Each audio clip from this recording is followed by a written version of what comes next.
तो गाइस आज की इस वीडियो के भीतर अपन लोग फर्दर टॉपिक्स के ऊपर डिस्कस करने वाले हैं। पिछली वीडियो के भीतर अपन लोगों ने इलेक्ट्रॉन कॉन्फ़िगरेशन वगैरह निकालना सीख लिया था और अपन लोगों ने म्यू की वैल्यू निकालना सीख ली थी। अब अपन लोग कुछ एलिमेंट्स की हेल्प से अपन लोग ये पता करेंगे, उनका नेचर पता करेंगे। जैसे यहाँ पे दे रखा है Mn2+, तो इसका इलेक्ट्रॉनिक कॉन्फ़िगरेशन होता है 4s2 3d5। Mn का होता है 4s2 3d5, लेकिन यहाँ पे 2+ है तो अपन लोग 4s की जगह पे क्या कर देंगे, 4s 0 कर देंगे।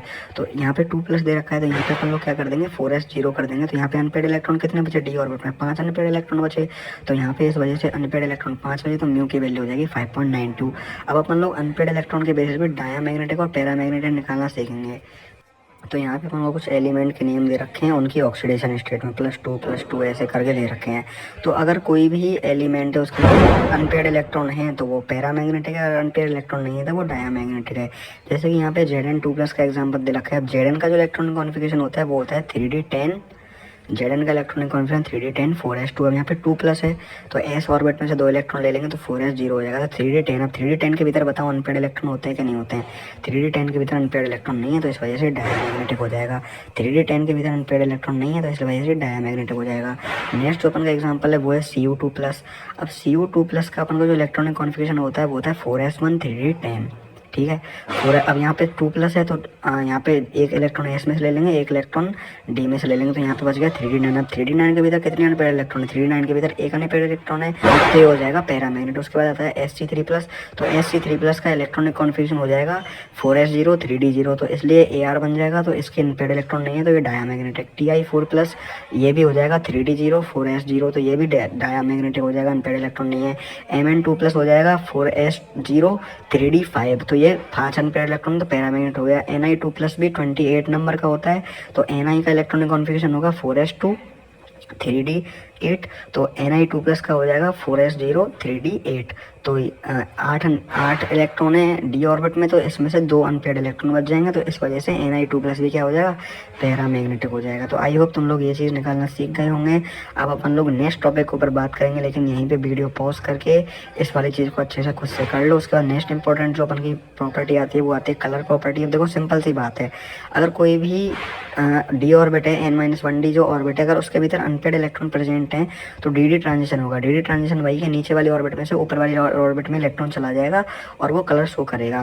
ट्रांजिशन अनपेड इलेक्ट्रॉन है, डी ट्रांजिशन होगा और डी ट्रांजिशन की वजह से कलर प्रॉपर्टी शो होगी। Transition metal ion in aqueous phase are coloured, ठीक है, इस चीज़ को याद कर लो। इसका रीजन है because they have incomplete n-1d sub shell which contain unpaired electron and D transition take place. उसके बाद नेक्स्ट अपन लोग बात करें तो 2022 का ये मोस्ट इंपॉर्टेंट क्वेश्चन है। तुम्हारे बोर्ड पेपर में एलिमेंट का नाम चेंज करके पूछ सकते हैं। Ti4+ ions colourless गेब्रेजन। तो देखो Ti का जो इलेक्ट्रॉनिक कॉन्फ़िगरेशन होता है वो होता है 4s2 3d0 3d2 sorry 3d0 नहीं 3d2। अब यहाँ पे 4+ है तो 4s 0 हो जाएगा, 3d भी 0 हो जाएगा, दो इलेक्ट्रॉन दोनों ऑर्बिट में से ले लेंगे। तो अनपेड इलेक्ट्रॉन 0 है तो डी ट्रांजिशन क्या हो जाएगा, नहीं होगा, तो ये हो जाएगा कलरलेस। अब नेक्स्ट इंपॉर्टेंट क्वेश्चन है वो Ti4+ ions colourless but Ti2+ ions colour क्यों। तो देखो Ti4+ के भीतर 4s0 3d0 हो जाएगा तो अनपेड इलेक्ट्रॉन नहीं है तो ये कलरलेस हो जाएगा, ठीक है।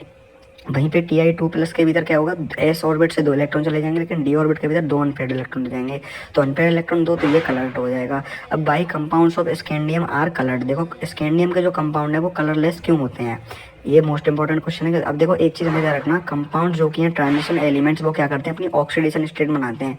तो स्कैंडियम जो कि है वो +3 ही शो करता है ऑक्सीडेशन स्टेट, ठीक है, स्कैंडियम +3 ही ऑक्सीडेशन स्टेट शो करेगा। अब स्कैंडियम +3 ऑक्सीडेशन स्टेट शो कर रहा है तो +3 ऑक्सीडेशन स्टेट के भीतर क्या होता है, उसका 3d 0 हो जाता है और 4s 0 हो जाता है, मतलब उसके भीतर अनपेड इलेक्ट्रॉन बचते ही नहीं है, तो कलर कहाँ से शो करेगा वो। तो इस वजह से स्कैंडियम के जो कंपाउंड होते हैं वो भी कलरलेस होते हैं। देखो दोबारा से बताता हूँ, यहाँ पे स्कैंडियम का जो इलेक्ट्रॉनिक कॉन्फ़िगरेशन होता है वो होता है 3d1 और 4s2। अब यहाँ पे स्कैंडियम जो कि ऑक्सीडेशन स्टेट में कंपाउंड बनाता है तो वो हो जाएगा 3d 0 और 4s 0, तो वो उसके भीतर अनपेड इलेक्ट्रॉन 0 बच जाएंगे और उसका जो कलर होगा वो भी कुछ शो नहीं करेगा। In compounds of scandium it shows +3 oxidation state and does not contain unpaired electron, तो इस वजह से यहाँ पे कलर जो कि है वो शो नहीं करते हैं। उसके बाद आता है अपन का ऑक्सीडेशन स्टेट, ये भी मोस्ट इंपॉर्टेंट टॉपिक है तुम्हारे एग्जाम के पॉइंट ऑफ व्यू से। जैसे मान चलो Na है, सोडियम जो होता है वो अपना, तो वो +1 ही ऑक्सीडेशन स्टेट शो करता है, तो ये हो गई कॉन्स्टेंट ऑक्सीडेशन स्टेट, मतलब कि वो एक ही ऑक्सीडेशन स्टेट शो कर रहा है।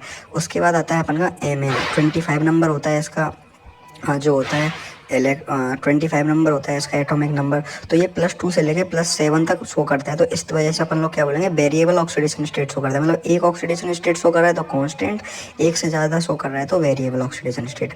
अब देखो ये अपन की फर्स्ट ट्रांजिशन सीरीज है कि इसमें देखो स्कैंडियम से लेकर Zn तक जो एलिमेंट आते हैं तो उनका इलेक्ट्रॉनिक कॉन्फिगरेशन दे रखा है, जैसे Sc का +3 होता है Ti का। तो इस तरीके से यहाँ पे सारे के सारे इलेक्ट्रॉनिक कॉन्फिगरेशन दे रखे हैं, कौन सा कितने शो करता है, कौन सा कितने शो नहीं करता है, ठीक है। तो इस ऑक्सीडेशन स्टेट टेबल को याद कर लेना, इसके बेसिस पर तुम्हारे बहुत ज़्यादा क्वेश्चन बनते हैं।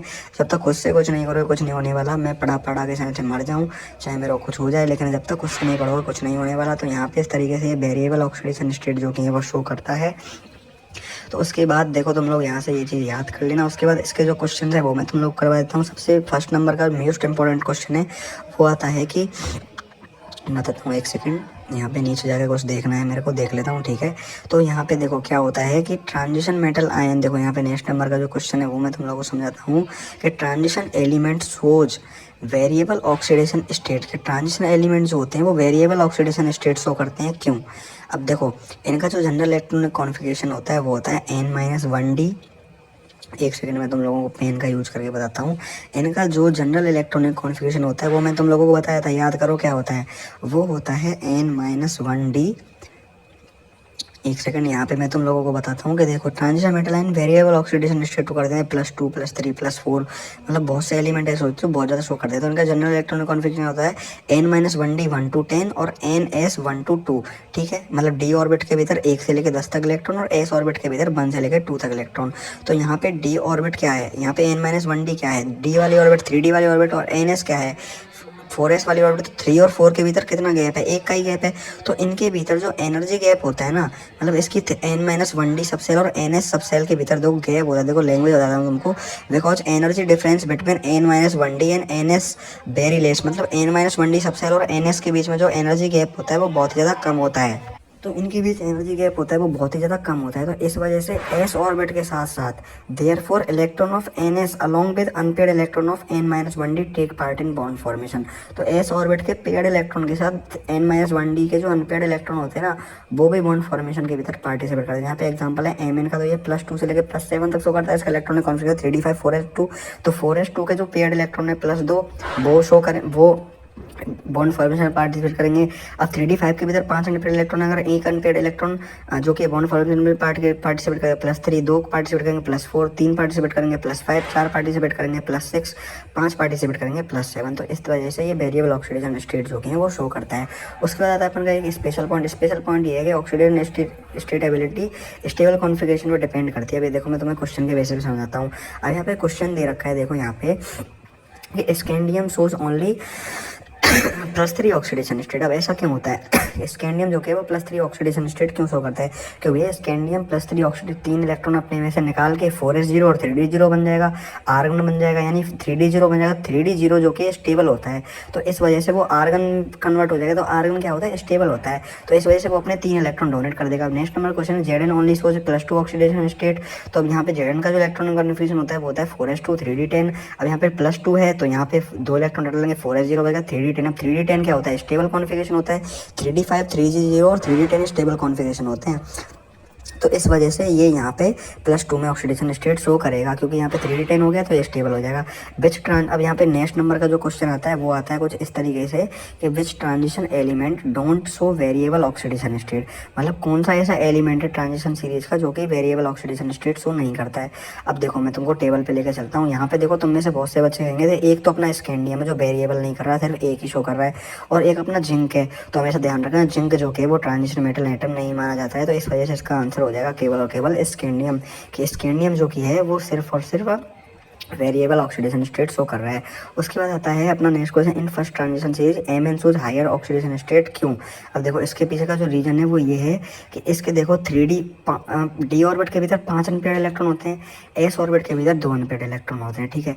तो s ऑर्बिट के साथ साथ क्या होता है कि यहाँ पे +2 से लेकर +7 तक ये शो करता है। तो क्यों करता है, तो यहाँ पे जो s ऑर्बिट के साथ साथ ये d ऑर्बिट के भीतर जो 5 अनपेयर्ड इलेक्ट्रॉन है ये भी बॉन्ड फॉर्मेशन पार्टिसिपेट करते हैं। s ऑर्बिट के तो करेंगे ही करेंगे, ठीक है, s ऑर्बिट के तो करेंगे ही करेंगे, लेकिन s ऑर्बिट के साथ साथ d ऑर्बिट के भी 5 शो कर लेंगे। तो इस वजह से ये हो जाएगा +7 तक हो जाएगा। ठीक है, एक पार्टिसिपेट करेगा +3 और 5 कर लेंगे तो +7 तक यहाँ पे खिंच जाएगा। यहाँ पे नेक्स्ट पॉइंट आता है ट्रांजिशन एलिमेंट्स हो their hydrogen oxygen state only in oxide and fluoride. Oxide का मतलब ऑक्सीजन, फ्लोराइड का मतलब फ्लोरीन। तो यहाँ पे ऑक्साइड और फ्लोराइड के साथ जो ट्रांजिशन मेटल आयन होते हैं ये अपनी हाईएस्ट ऑक्सीजन स्टेट क्यों शो करते हैं, तो उसके पीछे 3 रीजन होते हैं कि ऑक्सीजन है, फ्लोराइड और स्मॉलर स्टेट। अब देखो जो भी एलिमेंट है वो जितना ज़्यादा छोटा होगा वो उतनी ज़्यादा इलेक्ट्रॉन को अपनी ओर अट्रैक्ट कर पाएगा, उतनी ज़्यादा उसकी खींचने की टेंडेंसी होगी। तो इस वजह से ऑक्सीजन और फ्लोराइड के साथ ये जो मोस्ट इंपॉर्टेंट क्वेश्चन है उसको रट लो बिल्कुल। ठीक है, इस वजह से ये ज़्यादा से ज़्यादा इलेक्ट्रॉन खींच लेते हैं, तो ज़्यादा से ज़्यादा इलेक्ट्रॉन खींचेंगे तो इसलिए ऑक्सीडेशन स्टेट जो कि है वो ज़्यादा बना लेंगे। ठीक है, सेकंड नंबर का जो रीजन आता है ऑक्सीजन एंड फ्लोराइड है हाई इलेक्ट्रोनेगेटिविटी। ठीक है, और थर्ड नंबर का जो पॉइंट आता है वो होता है इलेक्ट्रो E0 की जो वैल्यू होती है इनकी वो पॉजिटिव होती है। तो इस वजह से ये बॉन्ड फॉर्मेशन वो ऑक्सीडेशन स्टेट ज़्यादा शो करते हैं। तो यही थी आज की क्लास किस लगेगी इस तुमको लगी। देखो थर्ड पॉइंट यहाँ पे लिख रखा है ऑक्सीजन एंड फ्लोराइड है more positive value of E0, मतलब ऑक्सीजन एंड फ्लोराइड की जो पॉजिटिव वैल्यू होती है E0 की वो ज़्यादा होती है, पॉजिटिव होती है। तो इस वजह से ये यहाँ पे इस तरीके से होता है। क्योंकि तुम लोगों को वीडियो पसंद आई होगी। अब देखो जब तक खुद से नहीं पढ़ोगे तब तक कुछ नहीं होने वाला। मैं पढ़ा के मर जाऊँ, मैं कितनी भी फर्ज डालूँ, जब तक खुद से नहीं पढ़ोगे कुछ नहीं होने वाला। तो भैया तुम्हारे हाथों में जो करना है करो, कोई दिक्कत नहीं है। पढ़ो तो ठीक, नहीं पढ़ो तो भी ठीक, हम अपना काम करते रहेंगे। तो मिलता हूँ तुमसे नेक्स्ट वीडियो के, तब तक take care and bye bye.